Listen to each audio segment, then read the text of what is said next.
Why hello, it's me Harley, back at it again for yet another video, and today I will be telling you a very cautionary tale, and hopefully you will learn something so you don't end up in the same situation that I was in yesterday.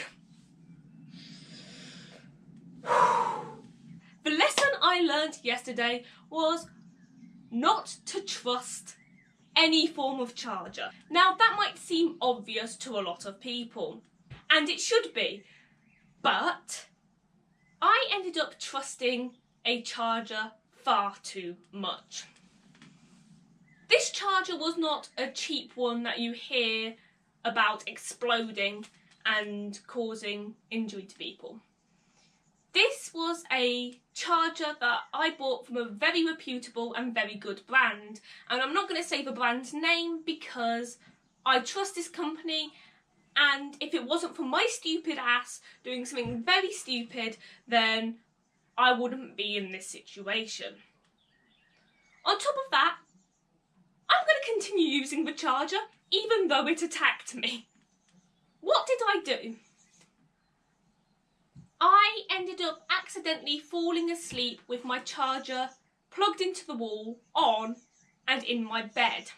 I ended up putting my leg onto the bit that goes into the phone or laptop or iPad or whatever it connects to.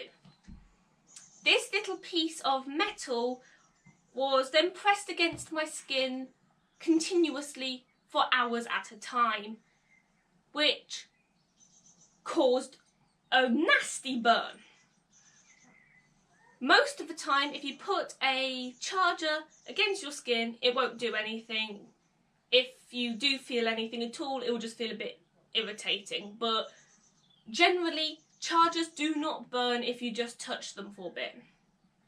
However, if you have a charger pressed against your skin continuously for an extended amount of time, it will burn you. While I was asleep, that happened to me. If you are very squeamish, I would advise you to not listen to the rest of the video. However, if you are okay with that, continue watching. If you are moderately squeamish and you can deal with descriptions and stuff, then for the next few minutes it should be fine.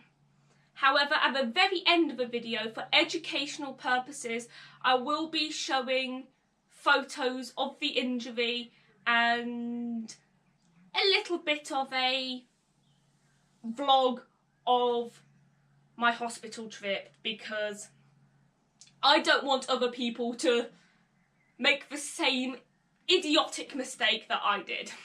This all began on Monday night, going into Tuesday morning. I must have accidentally fallen asleep with my phone in my hand or something. So somehow I ended up getting the charger unplugged from my phone near my leg and pressed up against my shin. Obviously, for quite a long time, this remained pressed against my shin. When I woke up in the morning, I woke up with two blisters. One pretty small blister that had already burst in my sleep, had already scabbed over and had begun healing naturally. And one horrific yellow raised bump of healing juices, shall I say. That is such a horrible term. I don't know why I put it like that, but it was essentially a sack of healing plasmas, white blood cells, all that kind of thing on my leg. Now, I've had some pretty nasty blisters before. If you watch my ice skating video, that I'll leave in a link below, you'll see I had a lot of blisters in my past, and generally I know how to deal with them, even really nasty, horrible ones. So I wasn't too worried. I've also done Bronze and Silver Duke of Edinburgh. I've had blisters before with them as well, from before I learned how to protect my feet properly when going out hiking. All in all, I wasn't too worried. I was thinking to myself, I know how to deal with this. it'll just be a simple thing, and plus it doesn't hurt too bad. I can't have done anything too serious. Yeah, I actually had done something too serious. Over the next couple of days, the blister goes down a bit. Eventually, without me knowing, at some point it must have burst. It still didn't hurt that much, so again, I was just treating it as a normal blister. But on Thursday evening, I was looking at it and I thought, hang on a second, this isn't looking quite right anymore. It's now got a little bit of a red ring around the edge of the blister. Now, I know that's a sign of infection, so I thought to myself, damn, somehow, even though I've been keeping it pretty clean and treating it well, it's somehow got a minor infection, and tomorrow if I go to the doctors they'll give me some antibiotic cream or something to put on it. It'll be fine. I've got to go to the hospital anyway, but I won't mention it at the hospital because I'm meeting up with friends later on. So I go to Leicester Royal for a blood test because in another video I mentioned I am really not very well at the moment. I'm having multiple tests for multiple things, and that was part of one of the investigations I'm going through. That was one of the blood tests to try and cross one other thing off the list. While I was there, they had the usual trouble of finding a good vein for me to have my blood removed. They tried going to my normal vein, but that was still pretty badly bruised for my blood test on Monday. They had no result with that. In the end, they had to move quite far down my arm to do the blood test, and just about got enough blood from this arm. I completely neglected telling them about my blisters because I didn't want to be stuck in the Leicester Royal for several hours because I was meeting up with my friends later. I didn't want to miss out on that. So very stupidly, I never mentioned a thing. Went off to see my friends, had a good time, we chatted, we geeked out about things, we had something to eat, looked around a few shops. Then I caught the bus back home. At this point, I should have gone to the doctors. Did I? No, I didn't, because my dog and my kitten both had vet's appointments. I will put my pets before myself any day. I was going to take my beautiful, beloved animals to the vet over going to the doctors myself. After all this, I finally go and get myself checked out at a hospital doctor surgery here where I live. The doctor takes one very quick look at it and goes, "This cannot be treated here. You need to take yourself to Leicester Royal A&E right now because they deal with burns. This is a nasty burn and you need to get this sorted out now." Great. I then go back to Leicester Royal for the second time in one day to A&E to get my leg sorted out. Thankfully it wasn't too bad of a waiting time for me. I wasn't classed as an emergency, like not we need to be treated right now, so I had got quite a bit of a waiting time, but it's nowhere near as bad of a waiting time as I have had in the past. Where have these flies come from? Oi! The first nurse quickly checks me over, sees it, goes, "I know the specialist to send you to. Here's some painkillers because, let's put it this way, she will be having to delve around in there. That is going to be painful." So she gives me some very nice, very strong painkillers to prepare me for essentially what was a mini operation later on. Very quickly after that, I am then seen by the specialist who looks at it. And this is the interesting part. Usually, doctors, nurses, all that kind of thing, at this point will go, "Okay, it might hurt a little bit, but stay calm, it's not going to hurt too much." Nah, doctor didn't sugarcoat it, and I'm very grateful for her for doing that, because personally I don't like it when people do that sugarcoating. It'll be fine kind of thing. She goes, I'm sorry, this will hurt. I'm gonna numb it a bit. I'm gonna get you some nitric oxide or gas and air. You're going to have to breathe that in throughout the entire experience, because I'm going to have to remove a little bit of the stuff that's in your leg. Turns out part of my burn was so bad it had actually killed off and charred a bit of my skin. That bit of my skin, because it was still attached to me, was very slowly starting to kind of rot. Basically, I had a tiny piece of putrefying meat deep in my leg, and that was the cause of my infection. Genius. So there I am, now lying down on this hospital bed with my leg out, breathing in gas and air, while the very, very kind doctor started doing her work. Now, I'm one of these gross ass people who is fascinated by what doctors do and how the body heals. I very intensely watch what's going on. It didn't hurt me too much. I didn't find it very painful. I mean, there were a couple of points where I was like, ah, that kind of, I felt that, but I didn't go ow really at any point. I didn't voice my pain. It was never at that stage. In fact, I've had piercings more painful than that, and to be honest with you, I don't find my piercings that painful. It did feel very uncomfortable and kind of, you know, that kind of horrible feeling you get in your kind of teeth and in your gut when you hear chalk on a chalkboard or scratching nails and that kind of thing.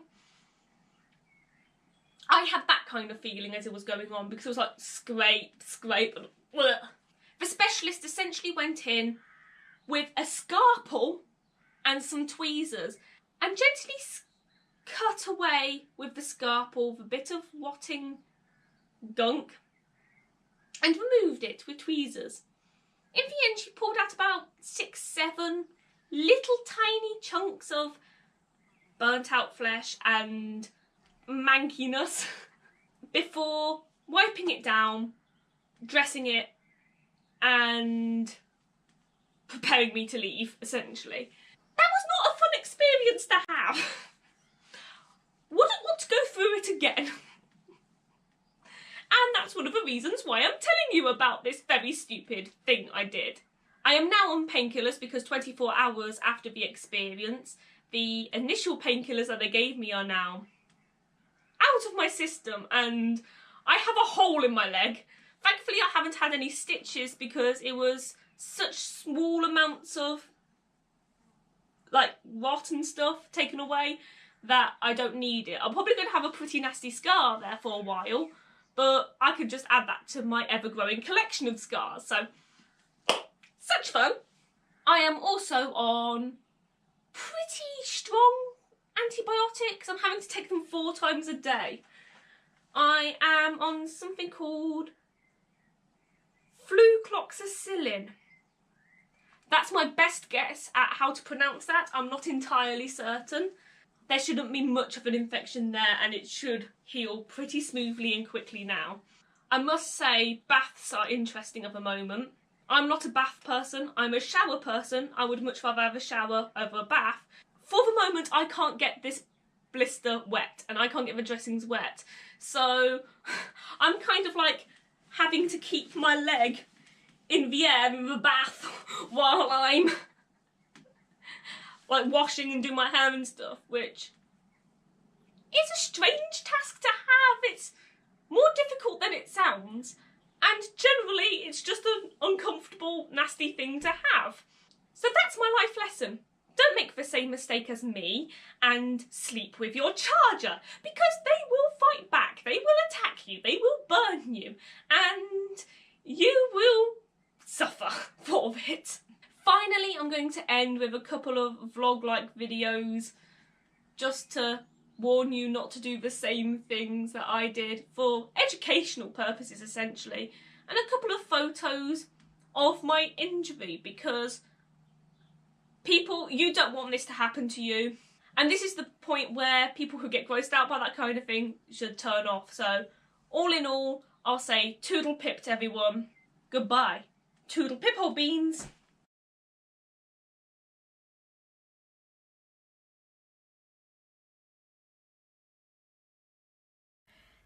It's absolutely roasting in this car, but never mind. Turns out the burn on my leg is worse than I'd thought, and I'm now having to go A&E because I tried going to a doctor and they said, nope, you need to go hospital for that, mate. And so we're going back to hospital, even though I was literally there this morning getting a blood test, like, in my arm. I don't know if you can see it. Oh no, I'm so pale and so white that I just look like a light bulb. Never mind. How many times can I go to Leicester Royal in one day?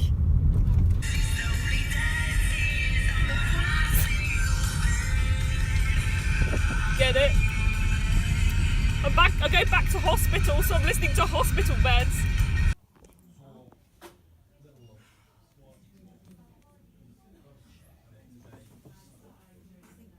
Ew.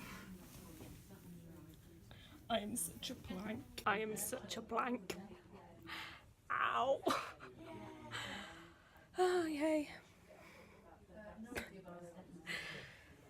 Yeah, this is the room I'm in at the moment. Ew, they removed quite a bit of gunk actually. Quite a lot of dead just skin flaps. Skin flaps. Your dad? A dipstick. Thanks you guys. I'm a dipstick. There are worse things to be called. You could plonker. Worse things than a shattered chandelier.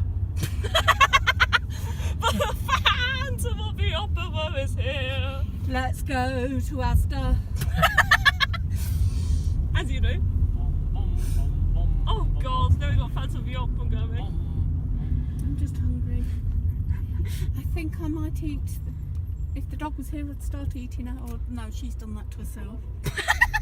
Oh my, me and Bobo can be in sympathy with one another. Just leg. Oh god. Please don't start doing what Bobo does to me. Just leg. Oh, Polly, poor, I can't move it now. They make sure I can't move it. Ow. My antibiotics are an unusual colour. Let's have a look. They're kind of black and like Oh yeah. manky, Silly. manky dead blood Quite colour. strong. Oh, They're are quite they? strong ones, yeah. Ooh, fun. Well, that's because you've mankied yourself up. Yeah, I'm good at mankying myself. That sounds terrible. The woman at the drop-in showed a fair degree of competence in sending you to the burns unit. Yeah. Yeah. Yep, not having anything to do with that. Go away. She said water burns are easier because at least there isn't a bit of charring. Yeah, that's true. She said with electrical burns there's charring, so it's just much harder to deal with. You're a friggin' dipstick, Abigail.